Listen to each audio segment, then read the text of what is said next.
Caregivers of people with autism can more confidently prepare their loved ones for life without them. A new guide details what these caregivers need to get done in areas like finances, housing and health. Autism Network Singapore has piloted it to mark World Autism Awareness Day. Now, the online resource offers caregivers templates and outlines they can follow. These range from identifying a support network to compiling basic information that charges may need, like where ATM cards are. Contacts they may need, such as lawyers specializing in matters like wills and trusts, are also included. Now, the online guide will be launched later this year, but the association says it needs more partners who understand the unique challenges faced by caregivers. I think really the planning professionals, be it the lawyers, the insurance companies, the financial consultants, I think being able to understand autism better and then to be able to provide services, products to meet their needs, I think that's quite important in enabling our parents to know what the options are out there, understand and have options that meet their needs. That's going to be great for supporting our parents to actually go through that planning process. I would encourage young, parents to just get it right from the start. If you have all this information, when the time comes, it was good. For me, actually, I set up everything in files. I've got so many files of all his matters, and now it's trying to compile them and put them in. So it's really helpful. For a deeper understanding, we speak with Dr. Sim Zi Lin, psychologist and program director of Autism Resource Centre Singapore. Dr. Sim, thanks for joining us. Now that we have this book, it's so valuable. But before it started, what was the genesis and what was the trigger to say, hey, we really need this initiative? Yeah. So actually, one important thing to know about autism is that it is a lifelong condition. So children on the autism spectrum, they grow up to become adults on the autism spectrum. So many of the children that we serve at Autism Resource Centre and Pathlight, they are actually adults today, and many more are actually edging into adulthood. Right. So this also means that there are a growing number of caregivers who are getting older, particularly in their 60s, in their 70s. And with that naturally comes many worries about what's going to happen to their child after they pass on, when the caregivers are no longer around.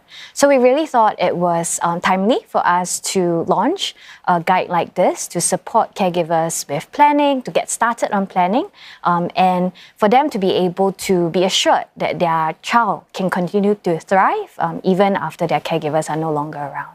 But did they need to be told this, that this preparations need to be put in place? And what are the different resources that you have within this initiative?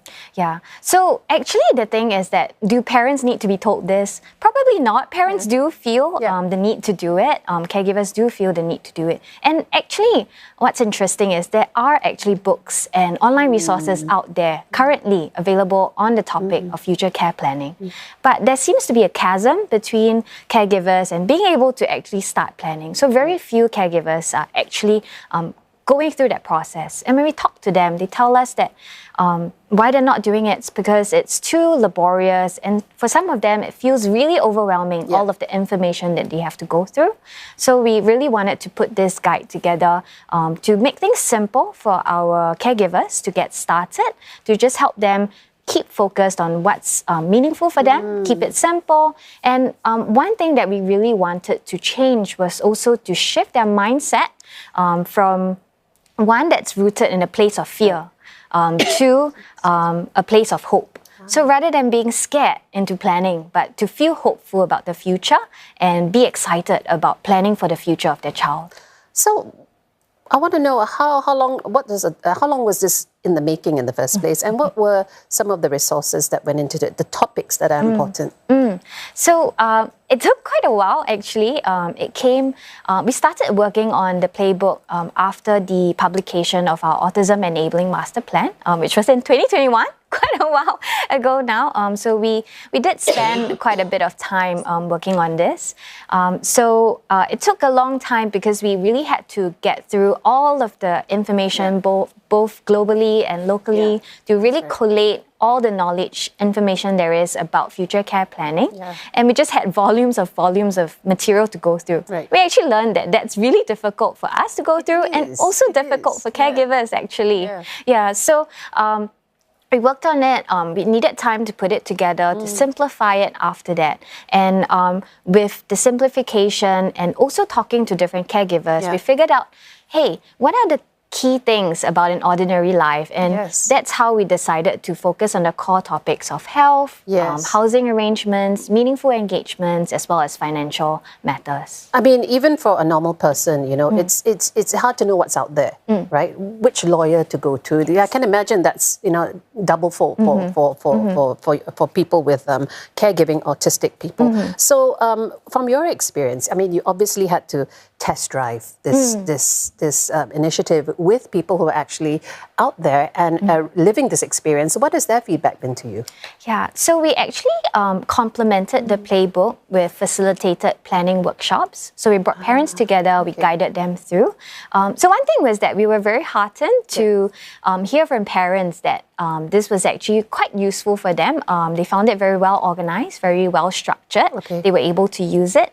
And in fact, one of the parents told us that she wished this resource was available previously or before, so that she could get started planning earlier. But she also added, it's never too late as long as you're not dead.